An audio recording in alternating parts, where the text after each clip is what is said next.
our relationship with food and cooking as being part of our evolutionary process.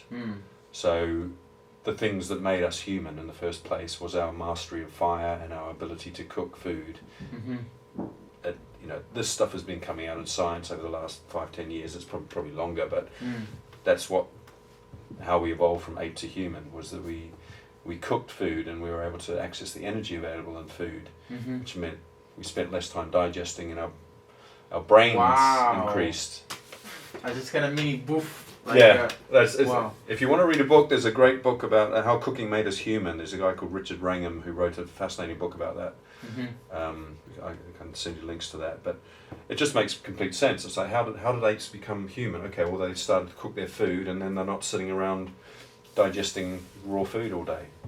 Suddenly all the energy is available to fuel the development of their brains. Wow. I never thought about it that way. Yeah. Wow, this is fascinating stuff. I personally discovered, I don't think I'm a good cook by no means, or stretch of the imagination, but I've discovered cooking food, that in particular cooking it for other people, to be a very meditative, kind of very therapeutic experience for some reason. And still to this day I cannot explain why. Is it because I'm in service for others, or? Yeah. Okay. Well, I think that's part of it too. I think it's, even, what I found myself, I ended up doing a lot of cooking courses myself, assisting in the kitchen on cooking, leading up to I actually properly trained in a year-long program called the Mastery of, what's it called? Mastery of Cooking, Master of Whole Food Cooking, I guess. So it's cooking across a year, across all the seasons, and I've had the most amazing teachers who are classically trained, but they've gone into this way of whole food cooking but it's very much about tapping into these ancient traditions of cooking and sharing food together. See, you're exactly it. Yes. You're leading to another great point. I lived in. I'm kind of in the flow, but I'll get to this. We were in Thailand, and when I went there, we were living all in a big house together. So everybody's entrepreneur, doing their businesses, yada yada. But there was something. All of us were men, naturally. There was something special where everybody would stop for a moment, put their laptop away, and we just sit down and just eat food together. That was a very kind of bonding. You can feel almost the camaraderie. Yes. It's a very sacred process.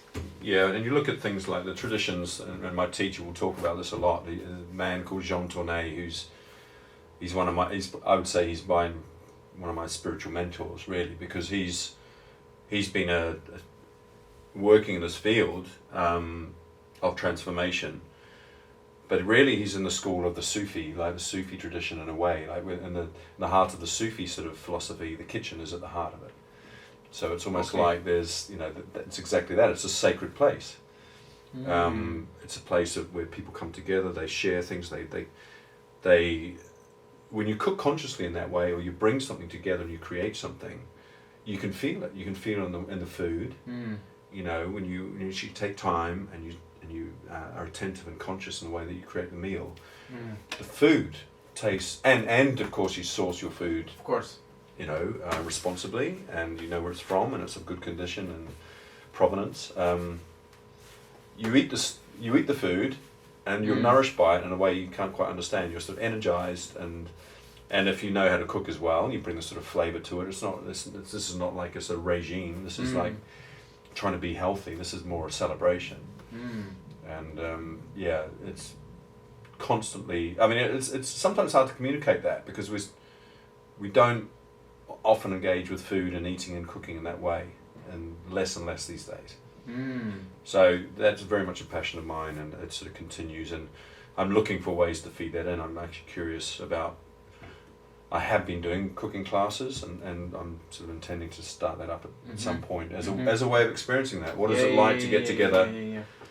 I'm with you. Now, your angle from kind of approaching this totally makes sense with what you're doing with men's work, and I can see how both are very complementary to each other. Yeah. Wow, okay. Well, I have to say too, that the key thing with Concord and the key thing I've discovered, and also the challenge for men, is I think it's we're quite disconnected from our bodies.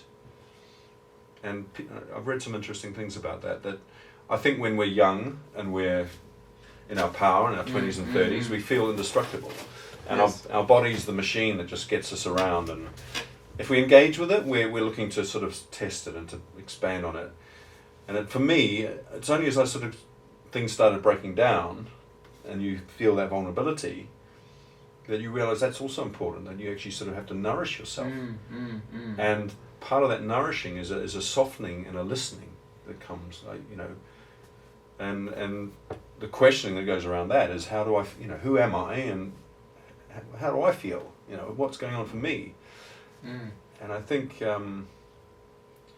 this is what intrigues me, because I think a lot of men's lives, and it's certainly the same for me, a lot of men's lives are very goal driven and very very project driven. We're like, purpose, what are we doing? Yeah. Da, da, da, da. Typical masculine, right? Just Yes, and that's, there's nothing wrong with that at all, but I think what can often get lost is really getting a sense of what's going on for us and who we are, especially when those things start sort of crumbling a little bit. It's like maybe the career that you've sort of had your heart set on, or you're sort of, it's not going anywhere, or maybe it is going somewhere but you don't feel right about it. It's those times where you go, well, what do I actually really want to do? Beyond my own sort of goals and careers and objectives, or maybe the responsibilities I have as a partner or a husband or a father. I need to be the breadwinner, I need to be this and that. All those things are up in the air at the moment too. It's like, hold on, okay, it's all been questioned. No longer is it, it doesn't feel right always to do the 9-to-5 job, but I go to work and maybe both of us work, or there's a lot of questions around what it is to be a man these days, and a lot of confusion, but also a lot of opportunity.